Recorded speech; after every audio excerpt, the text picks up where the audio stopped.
Le Smithsonian, le nouveau musée national américain d'histoire et de culture afro-américaine, peut aider à comprendre et guérir le problème persistant du racisme américain.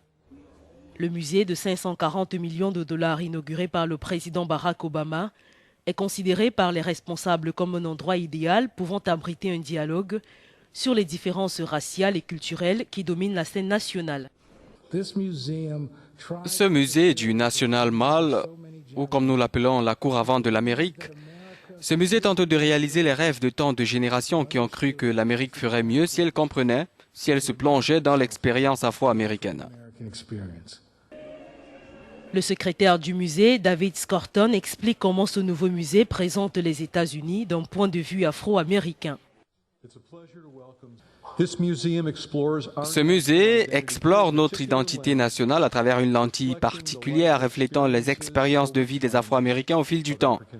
Leurs histoires, illustrées par des artefacts et des œuvres d'art à travers les voix et écrits, par le courage et la détermination, par l'innovation et le leadership. Le récit éloquent et puissant révèle le cœur de notre identité nationale. Les 36 000 articles de la gamme vont des produits commerciaux utilisés pour acheter des esclaves en Afrique à une voiture de chemin de fer des années 1920 et un cabriolet Cadillac rouge appartenant au pionnier du rock'n'roll Chuck Berry. Et aussi, cabine d'esclaves de la Caroline du Sud, gants de boxe utilisés par le grand boxeur Muhammad Ali et le portrait de la célèbre contralto Marion Anderson pendant qu'elle chantait au Lincoln Memorial.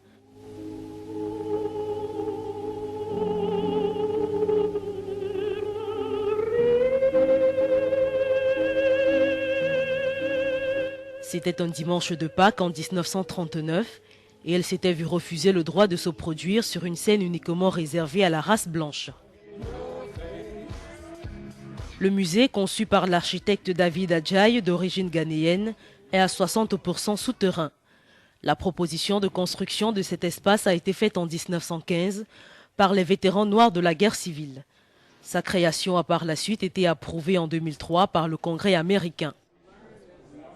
Près de 4 ans ont été nécessaires pour l'édification de ce bâtiment de 37 200 mètres carrés, dont la surface est composée de 3 600 panneaux en aluminium couleur bronze, formant une couronne à 3 niveaux.